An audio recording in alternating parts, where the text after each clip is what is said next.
Майе исполнилось 10 лет. Почти все свое время она проводит в школе. Интересные, но иногда утомительные уроки сменяются переменами, когда все шумят, смеются, носятся по коридорам и шелестят тетрадками. После занятий, когда звонок отпускает учеников, Майя вместе с друзьями отправляется домой.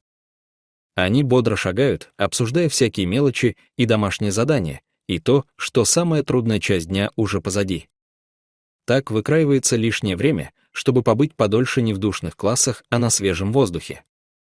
И вот однажды в солнечный день, когда прозвенел последний звонок, друзья, невзирая на усталость, затеяли игру в прятки. Казалось бы, простая детская забава, но сколько в ней задору, сколько веселья, когда кто-то бежит, прячется, высматривает. Майя задумалась, куда бы спрятаться, чтобы ее не нашли как можно дольше. Она присмотрела густые кусты в скверике неподалеку от школы, между ветвями с плотной темной листвой, и решила: вот тут меня точно быстро не отыщут. Она юркнула за кусты, присела на корточки и затаилась. Сквозь листву пробивались лучи солнца, пятнами ложась на маленький участок земли, покрытый мхом. Неожиданно она различила не гул машин и не голоса детей, а тоненький и еле слышный плач. Сначала Майя насторожилась, вокруг ведь никого. И подумала, что это, наверное, котенок или мышонок, но скорее всего котенок. Она осторожно выбралась из укрытия и стала осматриваться. И правда, источником жалобного, тихого мяуканья оказался крохотный серый котенок. Настолько маленький, что, не издавая он звуков, его и не заметили бы. Котенок был совсем крошечным, пушистым, с еще влажной шерсткой, едва начавшей топорщиться, и с остатками пуповины. Это значило, что он родился не больше суток назад. Он лежал один на земле, рядом не было ни кошки-мамы, ни других котят. Казалось, этот малыш совсем один, обессилен и долго не продержится. Он мяукал все тише, силы его, видимо, уходили. Глаза у него еще не открылись, они были плотно сомкнутыми и казались мертвыми. Тоненькие лапки почти не шевелились, он был невероятно слабым. У Майи ёкнуло сердце. Как же так? Ее вдруг охватила злость. Почему никто из прохожих, почему никто не услышал? Почему этот кроха остался совсем один? Майя позвала друзей, но те сначала испугались, увидев зверька. Они отступили и заявили, что не желают связываться, мол, пусть лежит себе, а мы пойдем играть дальше. Давай просто оставим его и пойдем. Майя растерялась, но потом собрала всю волю в кулак, ведь малыш бы еще немного не выдержал. Она уговорила приятелей: «Ну, ребята, вы же меня одну не бросите».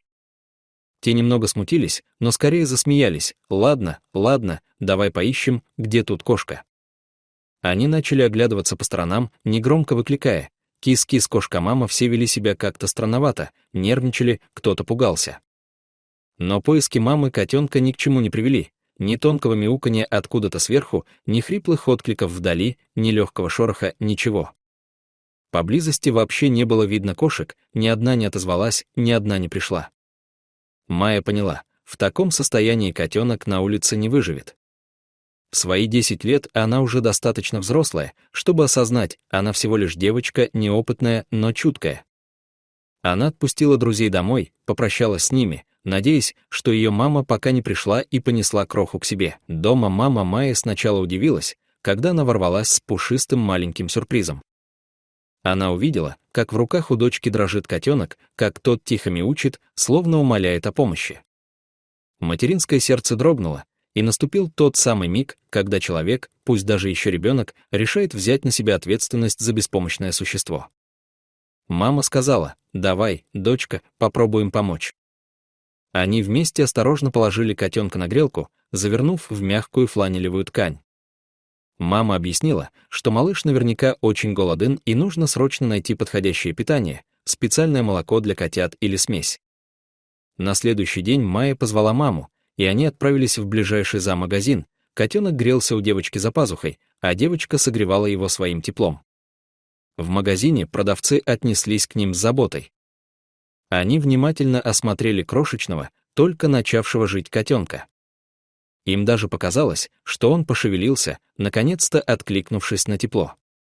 Сотрудники подробно объяснили, как ухаживать за таким малюткой. кормить из пипетки каждые 23 часа, держать в тепле, постоянно следить за чистотой.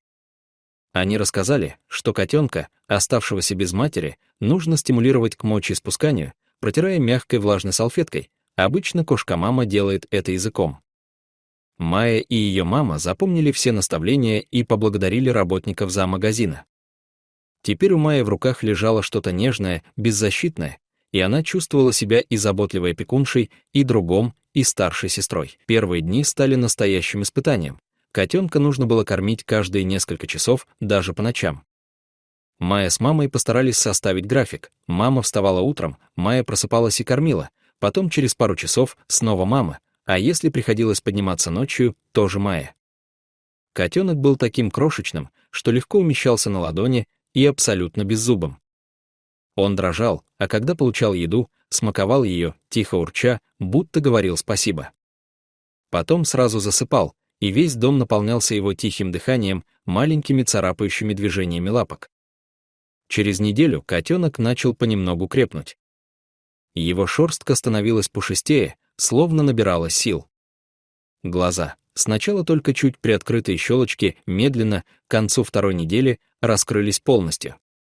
Котенок увидел мир сначала одним глазом, потом вторым, и тогда Майя, сидя на краю дивана, впервые заметила, как малыш удивленно смотрит на свет, на дом, на нее самую. Это был важный, почти волшебный миг, глаза котенка будто говорили «я вижу мир». В тот момент в душе Майи что-то повзрослело, она ощутила сильную волну любви, ответственности, гордости. Она поняла, это уже не просто котенок, это полноправный член их семьи. Следующие дни были самыми трогательными. Котенок делал свои первые шаги. Неуверенные, осторожные, но оттого еще более милые. Майя поддерживала малыша рукой, тот падал, вздрагивал, но снова пытался идти. Постепенно лапки крепли, сердце тоже. Котенок начал различать звуки дома, капающую из крана воду, шаги, мамин голос. Он впервые попробовал мягкий корм, пюре для котят, и сделал это с таким восторгом, что облизывался с головы до пят. Мама помогала ему есть, чистила мордочку. Майя фотографировала каждый момент, чтобы сохранить воспоминания.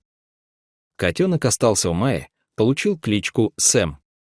Его окружили заботой и игрушками, мягкий мячик, пушистый мышонок, когтеточка, красивая мисочка с вкусной едой, все для него. А те друзья, которые раньше советовали оставить и идти дальше, теперь смотрели с завистью, ведь у Майи появился не просто котенок, а настоящее чудо, породистый, забавный, крошечный пушистый друг.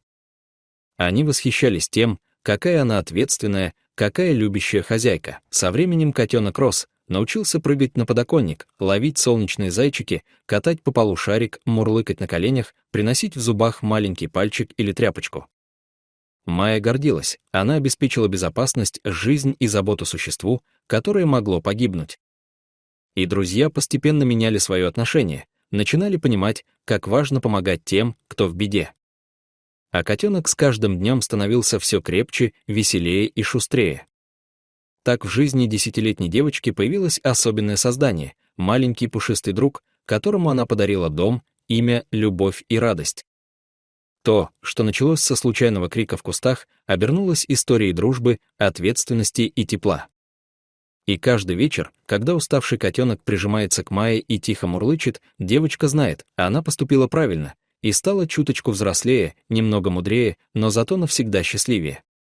А друзья теперь понимают, что это был не просто котенок, это самый настоящий член семьи. История, рожденная из жалобного плача в кустах, стала началом большой дружбы, прекрасного приключения детства, и дом, и жизнь Майи наполнились теплом этой пушистой крошки. Дорогие зрители, что вы думаете об этой истории? Расскажите, пожалуйста, в комментариях. А если вам понравилось это видео, то ставьте лайк и подписывайтесь на наш канал. Благодарим вас за просмотр. Желаем хорошего настроения и добра. До новых встреч!